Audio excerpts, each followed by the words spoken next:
Ang panaginip ni Daniel tungkol sa apat na hayop. Ikapitong kabanata. Noong unang taon ng paghahari ni Belshazzar sa Babylonia, nagkaroon ng mga pangitain si Daniel sa kanyang panaginip. Ito ang panaginip na kanyang isinulat.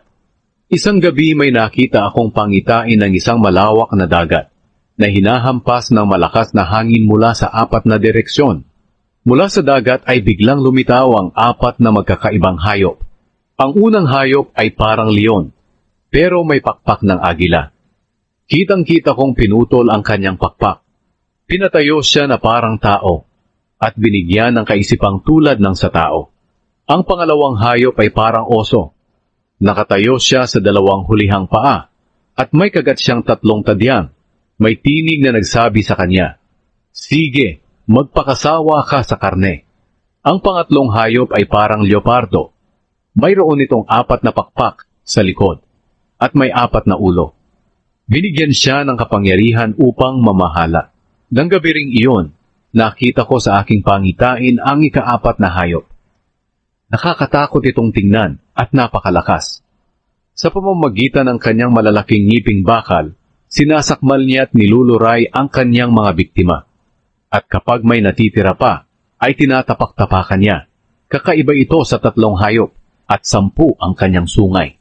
Habang tinitingnan ko ang mga sungay, nakita kong tumubo ang munting sungay at nabunot ang tatlong sungay. Ang sungay na ito ay may mata na tulad ng tao at may bibig na nagsasalita ng kayabangan. Pagkatapos ay nakita kong may mga tronong inilagay at umupo sa kanyang trono ang Diyos na nabubuhay magpakailanman. Nakakasilaw ang kanyang damit at buhok dahil sa kaputian. Nagliliyab ang kanyang tronong may mga gulong. At mula sa kanya ay umaagos ang apoy. Milyon-milyon ang mga naglilingkod sa kanya. Handa na siyang humatol, kaya binuksan ang mga aklat. Patuloy kong tinitingnan ang sungay dahil sa naririnig kong pagyayabang nito, hanggang sa nakita kong pinatay ang ikaapat na hayop. Inihagis siya sa apoy at nasunog ang kanyang katawan. At ang natitirang tatlong hayop ay inalisan ng kapangyarihan, pero hinayaang mabuhay ng maigsing panahon. Pagkatapos nakita ko ang parang tao na pinaliligiran ng ulap. Lumapit siya sa Diyos na nabubuhay magpakailanman. Pinarangalan siya at binigyan ng kapangyarihang maghari, at naglingkod sa kanya ang lahat ng tao sa iba't ibang bansa, lahi at wika. Ang paghahari niya ay walang hanggan, at walang makakapagpabagsak ng kaharian niya. Ang kahulugan ng panaginip.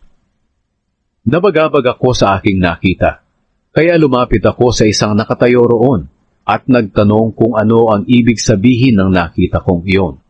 Sinabi niya, ang apat na hayop ay nangangahulugan ng apat na haring maghahari sa mundo. Pero ang mga banal ng kataas-taasang Diyos ang siyang bibigyan ng kapangyarihang maghari magpakailanman.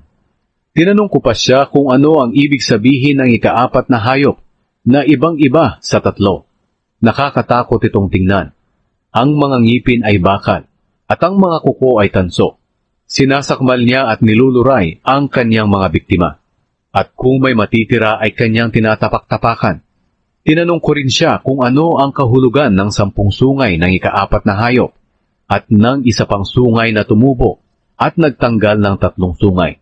Ang sungay na ito ay may mga mata at may bibig na nagyayabang. At kung titingnan ay mas makapangyarihan siya kaysa sa ibang sungay. Nakita kong ang sungay na ito ay nakikipaglaban sa mga banal ng Diyos at nananalo siya. Pagkatapos, dumating ang nabubuhay magpakailanman, ang kataas-taasang Diyos, at humatol panig sa kaniyang mga banal. At dumating ang panahon ng paghahari ng mga banal. Narito ang kaniyang paliwanag sa akin. Ang ikaapat na hayop ay ang ikaapat na kaharian dito sa mundo, nakakaiba kaysa sa ibang kaharian. Lulusubin ito at wawasakin ang buong mundo. Ang 10 sungay ay ang 10 hari, na maghahari sa kahariang iyon. Papalit sa kanila ang isang hari na iba kaysa sa kanila at ibabagsak niya ang 3 hari. Magsasalita siya laban sa kataas-taasang Diyos at uusigin niya ang mga banal ng Diyos. Sisikapin niyang baguhin ang mga pista at kautusan Ipapasakop sa kanya ang mga banal ng Diyos sa loob ng 3.5 taon. Pero hahatulan siya, kukunin ang kanyang kapangyarihan, at lilipulin ng lubos. At pagkatapos ay ibibigay sa banal na mga mamamayan ng kataas-taasang Diyos, ang pamamahala at kapangyarihan sa mga kaharian ng buong mundo.